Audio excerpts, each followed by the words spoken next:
Question number first, root question है root 100 मान होगा 10 10 into 10 100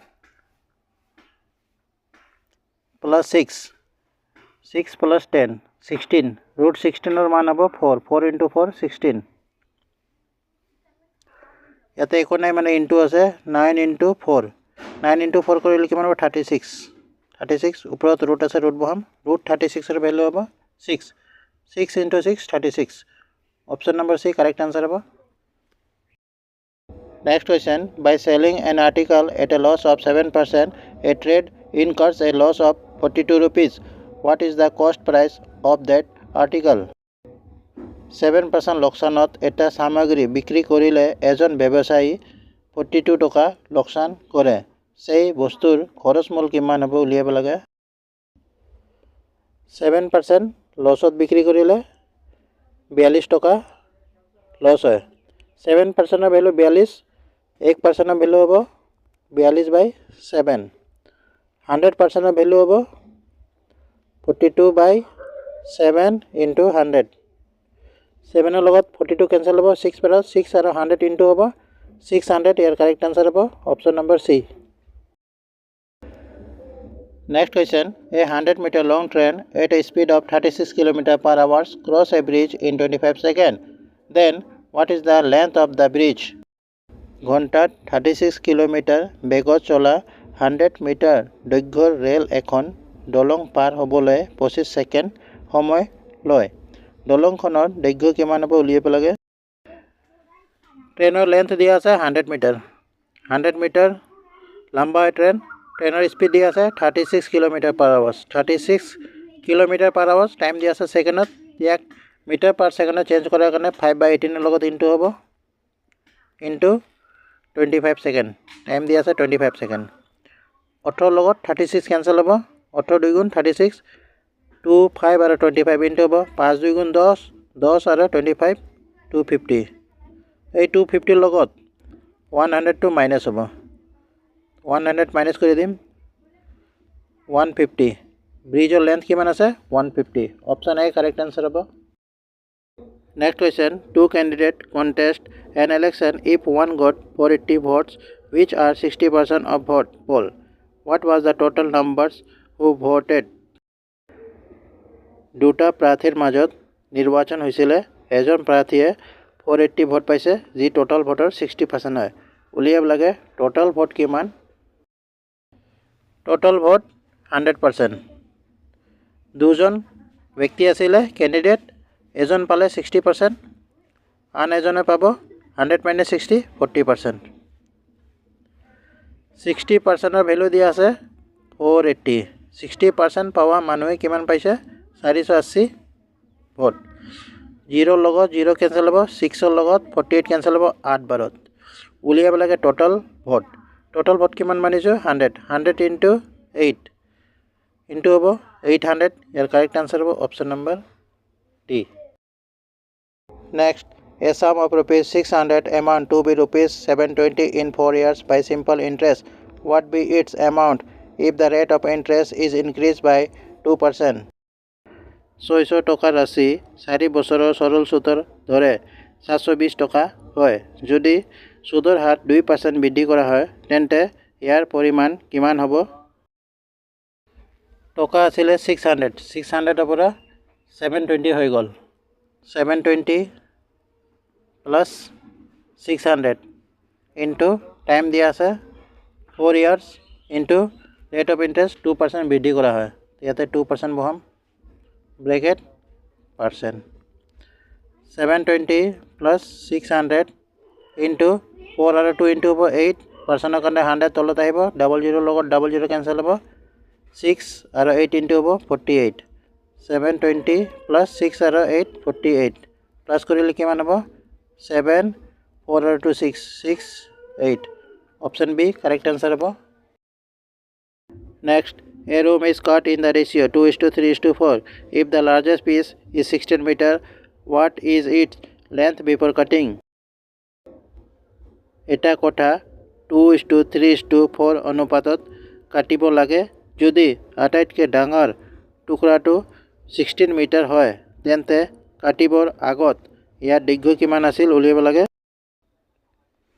তিনিটা ৰুমৰ ৰেচিঅ' দিয়া আছে 2:3:4।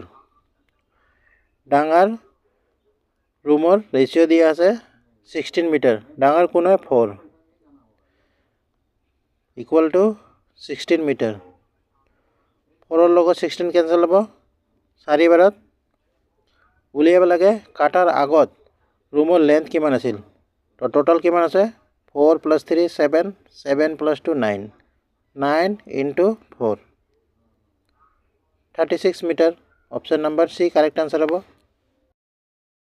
Next, there are a 50 paisa, 25 paisa and 1 rupees coin in the bag in the ratio 5:8:1. If the total value of all coins is rupees 55, how many 25 paisa coin are there in the bag? এটা বেগত 50 পইচা 25 পইচা আৰু 1 টকা কইনৰ সংখ্যাৰ ratio' দিয়া আছে 5:8:1। বেগত টোটাল টকা 55 আছে। উলিয়াব লাগে 25 পইচাৰ কইনৰ সংখ্যা কিমান আছে। 50 পইচা 25 পইচা আৰু 1 টকা ৰেচিঅ' দিয়া আছে 5:8:1 ইনটু হ'ব 50 5 গুণ 5 5 25 আৰু 0 250 25 8 গুণ 200 1 × 1 1 পইচা পইচা এইটো টকা হয় 100ৰ লগত ইনটু কৰি পইচা বনাই ল'ম ইকুৱেল টু 55 টকা। এইটো টকা হয় 100ৰ লগত ইনটু কৰি পইচা বনাই ল'ম। এতিয়া গোটেইকেইটা পইচা হৈ গ'ল প্লাছ কৰি দিম 100 200 300 300 আৰু 250 550 ইকুৱেল টু 5500 কেঞ্চেল হ'ব। 10 বাৰত উলিয়াব লাগে 25 পইচাৰ কইনৰ সংখ্যা। 25 পইচাৰ ৰেচিঅ' কিমান আছে 8 10 × 8 80। ইয়াৰ কাৰেক্ট আনসাৰ হ'ব option number D। The ratio of two numbers A and B is 5:8. If 5 is added to each of A and B, then the ratio becomes 2:3. The difference in A and B is. দুটা সংখ্যা A আৰু B সিহঁতৰ ratio' দি আছে 5:8। প্ৰতিটো নম্বৰত 5 যোগ কৰিলে new ratio' 2:3 হ'ব। উলিয়াব লাগে A আৰু B যিটো দুটা নাম্বাৰ আছে সেই দুটা নাম্বাৰৰ ডিফাৰেন্স কিমান হ'ব। দুটা সংখ্যাৰ ৰেচিঅ' দিয়া আছে 5:8। প্ৰতিটো নম্বৰত 5 প্লাছ কৰাৰ পিছতে নিউ ৰেচিঅ' হ'ব 2:3 ক্ৰছ ইনটু হ'ব 3 × 5 15 2 × 8 16 15 আৰু 16ৰ মাজত ডিফাৰেন্স কিমান আছে 1 ডিফাৰেন্স 5ৰ সমান হ'ব। 5 যোগ কৰিব কৈছে সেই 5ৰ সমান হ'ব। 1ৰ লগত 5 কেঞ্চেল হ'ব 5 হ'ব। উলিয়াব লাগে এই দুটা সংখ্যাৰ অন্তৰ কিমান হ'ব 8 আৰু 5ৰ ডিফাৰেন্স কিমান হ'ব 3 ইয়াতে ইনটু হ'ব 5 3 15 option number C correct answer হ'ব। Hitesh is 40 years old and Rohit is 60 years old. How many years ago the ratio of their age was 3:5? হিতেশৰ বয়স 40 বছৰ আৰু ৰোহিতৰ বয়স 60 বছৰ। কিমান বছৰ আগত তেওঁলোকৰ বয়সৰ অনুপাত আছিল 3:5? হিতেশ আৰু ৰোহিত এজ দিয়া আছে 40 ৰোহিতৰ 60। কিমান বছৰ আগত হিতেশ আৰু ৰোহিতৰ এজৰ ৰেচিঅ' আছিল 3:5? x বছৰ আগত মানি ল'ম। আগত কৈছে কিনে -x 5 × 40 200 60 × 3 180 200 আৰু 180ৰ মাজৰ ডিফাৰেন্স হ'ব 20 ইকুৱেল টু -x 2x 2 লগত কেঞ্চেল হ'ব।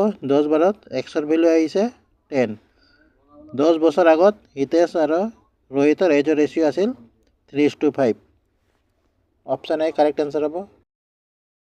If A income is 10% more than that of B and B income is 20% less than that of C, then what is the ratio of income of A, B and C? যদি এৰ আয় বিৰ আয়টিকে 10% বেছি আৰু B আয় চিৰ 20% কম তেন্তে A B আৰু চিৰ আয়ৰ অনুপাত কিমান হ'ব?